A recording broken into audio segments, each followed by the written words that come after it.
This is the Voice of Turkey's English language transmission, broadcasting from Ankara in the 49-meter band between 1930 and 2030 UTC on 6050 kHz to Europe, between 2130 2230 UTC in the 31-meter band on 9610 kHz to South Asia and Australia, between 23 and 24 UTC in the 49-meter band and on 5960 kHz to Europe, Eastern USA and Canada, and in the 31-meter band on 9660 kHz between 1730 and 1830 UTC to Afghanistan, Pakistan, India, Uzbekistan and Turkmenistan.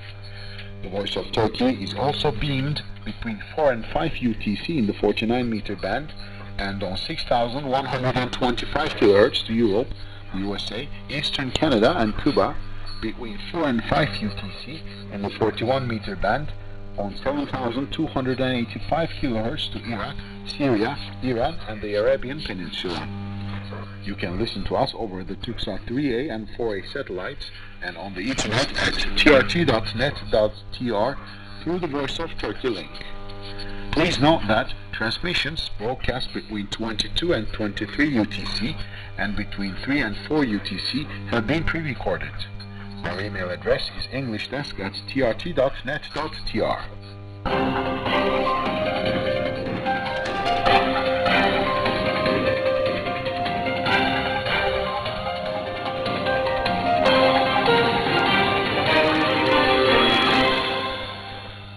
Ladies and gentlemen, hello. This is Halil Ibrahim Sarıkaya from Voice of Turkey. Today, 10th of March 2022. You are listening to the news. Turkey hosting critical three-way talks with Russia, Ukraine as heavy fighting rages on.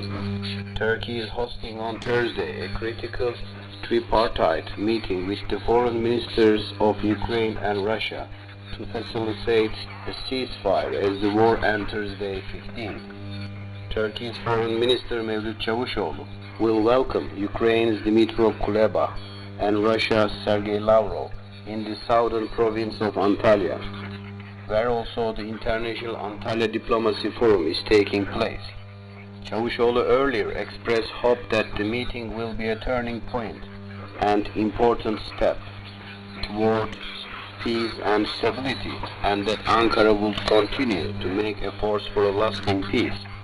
Russia's war on Ukraine has been met with the outrage from the international community, with the European Union, the UK and the US, among others, imposing a range of economic sanctions on Moscow. At least 516 civilians have been killed and 908 others injured in Ukraine since Russia launched the war against its neighbor, according to UN figures, with the real toll feared to be higher. More than 2.1 million people have fled Ukraine to neighboring countries, according to the UN Refugee Agency. Moscow has various conditions to end the war in Ukraine. It wants Ukraine to amend its constitution to state that Kyiv will not join any alliance and that Crimea is Russia's territory. In February 2019, Ukraine's parliament approved amendments to the constitution that ensure Ukraine's desire to join NATO. Kyiv wants the war on its territory to end and Russian troops to be completely withdrawn from Ukraine's soil, including Crimea and Donbass.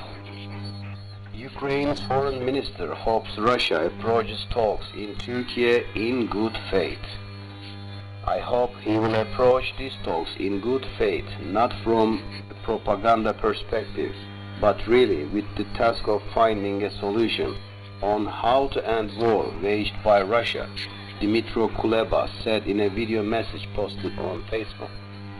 A high-level meeting between Turkey, Russia and Ukraine will take place Thursday at the Antalya Diplomacy Forum in Antalya province as part of Turkey's efforts to mediate between warring countries. Kuleba said Ukrainian side is working very hard to make the talks as effective as possible. I will say frankly that my expectations from these negotiations are limited, but we will definitely prevail on the ceasefire. the liberation of our lands and our humanitarian problems. This is no longer a problem. It's a disaster created by Russian army. I am going to these talks with a strong position, he added. UK and Ukraine expressed commitment to further tighten sanctions against Russia. British Prime Minister Boris Johnson and Ukraine's President Volodymyr Zelensky expressed their determination Wednesday to further tighten sanctions against Russia over its war on Ukraine. The Prime Minister's commitment to further tighten these sanctions in order to impose the maximum economic cost on Russia. The UK Prime Minister's office said in a statement about a phone call between the leaders. Johnson outlined the work the UK is doing to provide the military equipment Ukraine needs to defend itself, and Zelensky thanked him for the UK's ongoing military support, alongside tough new sanctions to punish the Putin regime for its sanctions. It said, referring to Russia's President Vladimir Putin. Ukraine to create 6 humanitarian corridors for civilians evacuation. Ukraine's President Volodymyr Zelensky announced early Thursday that 6 humanitarian corridors will be created for the evacuation of civilians amid Russia's war in the country. The evacuations will be from the cities of Kyiv, Sumy, Enerhodar, Mariupol, Izium, and Volnovakha, Zelensky said in a video published on his Telegram channel.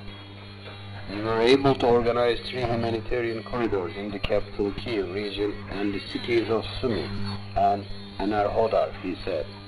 Nearly 35,000 people were rescued. Noting that the efforts will continue tomorrow, he said, we are preparing 6 humanitarian corridors. We will also remove people from the cities of Mariupol, Izium, Volnovakha.